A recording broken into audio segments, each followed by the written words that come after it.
Et la compagnie, moi c'est Nicolas et nous sommes ici aujourd'hui pour que je partage avec vous ma passion pour l'un des personnages de l'histoire les plus connus, Napoléon Bonaparte.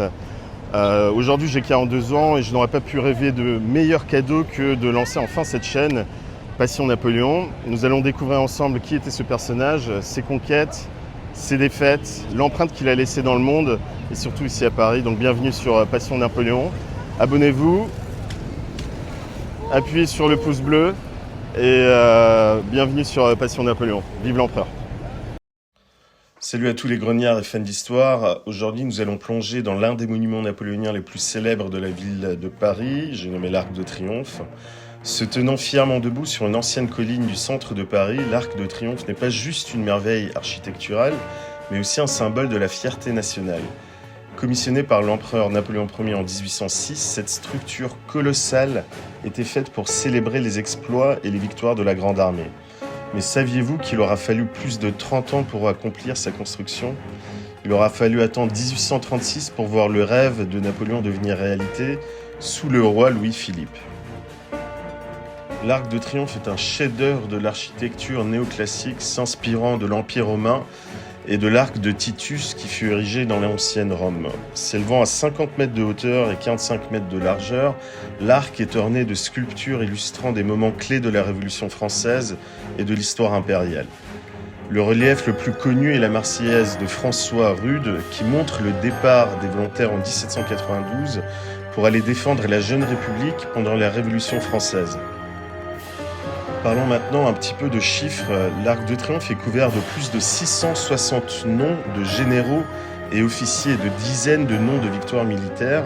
Si vous regardez attentivement, le nom de ceux qui sont morts sur le champ d'honneur sont soulignés d'un trait et à ses pieds se trouve la tombe du soldat inconnu ajoutée en 1921 avec la flamme éternelle que vous connaissez tous, qui rend hommage aux soldats morts inconnus pendant la Première Guerre mondiale.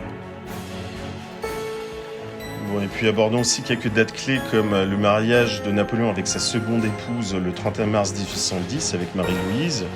Et à l'occasion a été construit une arc monumentale en bois et en toile peinte parce que Napoléon il voulait absolument impressionner son épouse et montrer que l'histoire était déjà en marche. C'est ce que vous voyez ici à l'écran.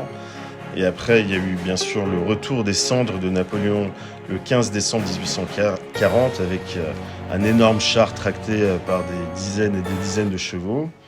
Et puis une autre date clé encore, c'est celle des funérailles de Victor Hugo qui ont eu lieu le 1er juin jusqu'au 6 juin 1885. Et voilà, sur ça, je termine les petites anecdotes historiques et je vous laisse place à la chose suivante, donc la visite de l'Arc de Triomphe. Donc, nous allons commencer notre visite.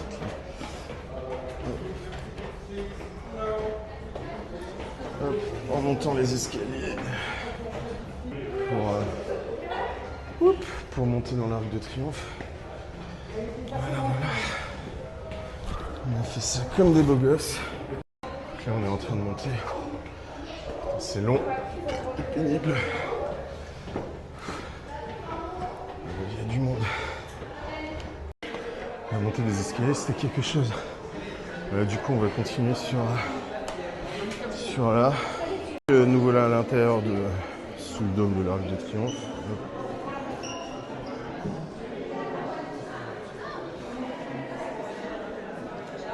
Allez, on va monter, on va regarder ça.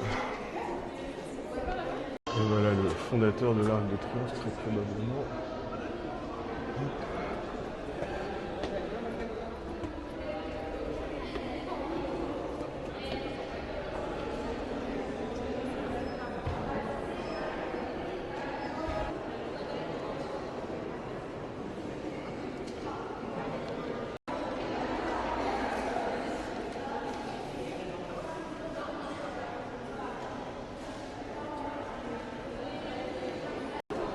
Ok les gars, montons à la terrasse.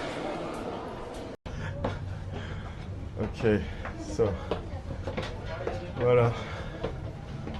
Nous voilà sur la terrasse de Paris. Waouh. Et nous voilà sur le toit de l'Arc de Triomphe avec cette vue exceptionnelle sur tout Paris. On est en plein centre de Paris. On voit les Invalides là-bas. La Tour Eiffel, le Panthéon au fond, derrière la grue.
Donc les amis, c'est comme ça que se termine le premier épisode de cette série Napoléon à Paris, avec en fond l'avenue de la Grande Armée qui va vers la Défense.